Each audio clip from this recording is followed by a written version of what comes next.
तो दोस्तों करण जौहर जो है डायरेक्टर के चेयर पे दोबारा बैठ चुके हैं ए दिल मुश्किल के बाद, जो कि रिलीज हुई थी 2016 में। अब वो लेके आए हैं रॉकी और रानी की प्रेम कहानी, और इस वीडियो में हम इसी मूवी के बारे में बात करने वाले हैं। थोड़ी सी एंडिंग के बारे में बात करेंगे, थोड़ी सी इस मूवी की मैसेजिंग के बारे में बात करेंगे कि क्या कहना चाहती है मूवी, और एंड में मैं आपको बताऊंगा कि आपको मूवी देखनी भी चाहिए या फिर नहीं। तो वीडियो में जो है स्पॉयलर्स होने वाले हैं इस मूवी से रिलेटेड, तो देख के आगे बढ़ना। अगर हम एंडिंग की थोड़ी सी बात करें तो यार ढिंढोरा बाजे गाने के बाद हम देखते हैं कि उसी दुर्गा पूजा के पंडाल के बाहर रॉकी के जो पापा होते हैं और रानी के बीच में जो है काफ़ी झगड़ी जो है बहस हो जाती है, और इसी बहस के चलते रॉकी और रानी के बीच में भी लड़ाई हो जाती है, और वो लड़ाई इतनी बढ़ जाती है कि यहाँ तक बात आ जाती है कि दोनों को अपना रिश्ता ख़त्म करना पड़ेगा। उसके बाद हम रानी के घर का सीन देखते हैं जहाँ पे रानी बोलते हैं कि रॉकी अपने बाप का ही बेटा है और एट द एंड वो भी अपने बाप जैसा ही निकलेगा, इसलिए मैं रॉकी से शादी नहीं करूँगी। फिर जो रानी का परिवार होता है वो उसे समझाता है कि रॉकी ऐसा बिल्कुल भी नहीं है, हम रहे हैं रॉकी के साथ और हमें पता है। वो अपनी नानी के पास जाती है, नानी या दादी जो भी शबाना आजमी का कैरेक्टर था जमुना का, उसके पास जाती है रानी और बोलती है आप तो मुझे समझिए जमुना जी, मैं मतलब रॉकी के साथ नहीं रह पाऊँगी। फिर जमुना जो है रानी को बताती है कि अगर बाप ऐसा है तो ज़रूरी नहीं है बेटा वैसा हो, क्योंकि वो अपना एग्जाम्पल देती है कि जमुना का जो पति था यानी कि रानी के पापा यानी कि रानी के दादाजी, वो बोलते हैं कि जमुना के जो पति थे वो उसको बहुत मारते थे, और वो अपने बेटे को भी जो है बहुत ज़्यादा बेल्टों से मारते थे, और बिल्कुल भी अच्छा व्यवहार नहीं करते थे उनके साथ, और उनको घुटन महसूस होती थी दोनों को उसके साथ रहने में। लेकिन जो है रानी के फादर वैसे नहीं है, और वैसे ही रॉकी भी जो है अपने बाप जैसा नहीं है। वो एक अच्छा लड़का है, वो औरतों की इज़्ज़त करने वाला लड़का है, वो औरतों को इज़्ज़त देने वाला लड़का है। तो एट द एंड जो है रानी को समझ में आ ही जाता है कि यार रॉकी जो है अपने बाप जैसा नहीं है, और वो एक अच्छे संस्कारों वाला लड़का है।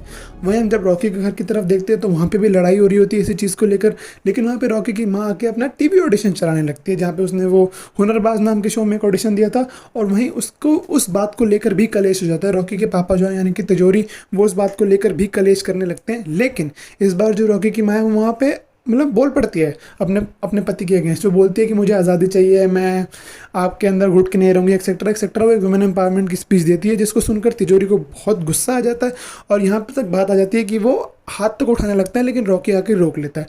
और रॉकी भी फिर बोल देता है कि आपको मेरी माँ के ऊपर हाथ नहीं उठाना, बिल्कुल आप मेरी माँ से तमीज़ से बात करिए।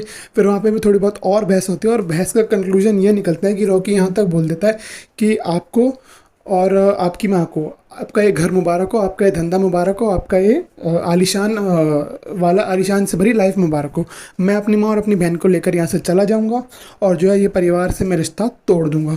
लेकिन तभी वहाँ पे धर्मेंद्र का कैरेक्टर आ जाता है, और वो पहली बार जो है तिजोरी का नाम लेता है, यानी कि अपने बेटे का नाम लेता है, जिससे तिजोरी बहुत खुश होता है। वहाँ पर धर्मेंद्र के कैरेक्टर के आंसू आ जाते हैं, और वो डायलॉग बोलते हैं कि तिजोरी घर नहीं तोड़ा करते, और वो एक इमोशनल सा डायलॉग बोलते हैं। वहाँ पर एक इमोशनल सा मूवमेंट होता है, और वहीं पर हम देखते हैं अनफॉर्चुनेटली धर्मेंद्र के कैरेक्टर की डेथ हो जाती है।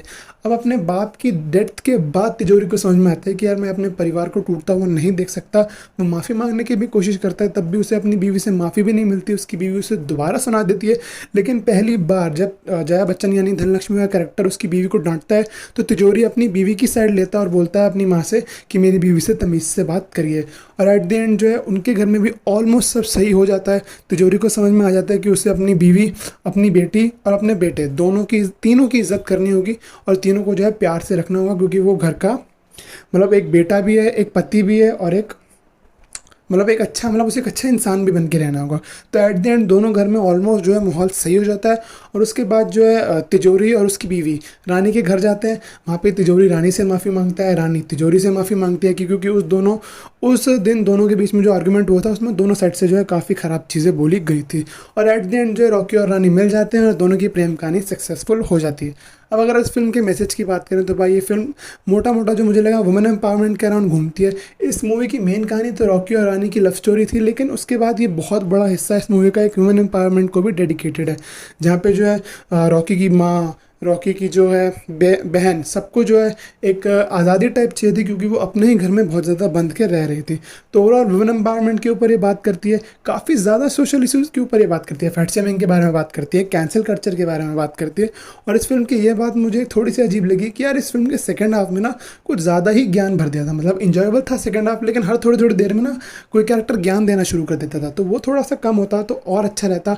फिल्म का रन टाइम जो है 2.25 घंटे से भी ऊपर का है, वो भी थोड़ा सा कम हो सकता था, और उसके बाद जो गाने हैं वो भी ज़्यादा भर रखे हैं, वो भी कम हो सकते हैं। लेकिन ओवरऑल एक डिसेंट एंटरटेनिंग फिल्म है, और कुछ भी नहीं है तो रणवीर सिंह के परफॉर्मेंसेज और आलिया भट्ट की खूबसूरत साड़ियों के लिए आप इस पिक्चर को देख सकते हैं। काफ़ी मज़ा आएगा आपको, दोनों की केमिस्ट्री भी अच्छी है, सबके परफॉर्मेंसेज भी अच्छे हैं, जोक्स भी बहुत बढ़िया दिए गए हैं रणवीर सिंह को, और ऑलमोस्ट सारे लैंड करते हैं। बाकी आपकी मूवी कैसी लगी, अगर आपने देख लिया तो मुझे कमेंट्स में ज़रूर बताना। इस वीडियो को लाइक कर दे जाना, मैं ट्विटर पे भी हूँ, उसे फॉलो कर दे जाना, डिस्क्रिप्शन में आपको लिंक मिल जाएगा। मैं मिलूँगा किसी और वीडियो में किसी और टॉपिक के साथ, तब तक के लिए थैंक्स फॉर वॉचिंग।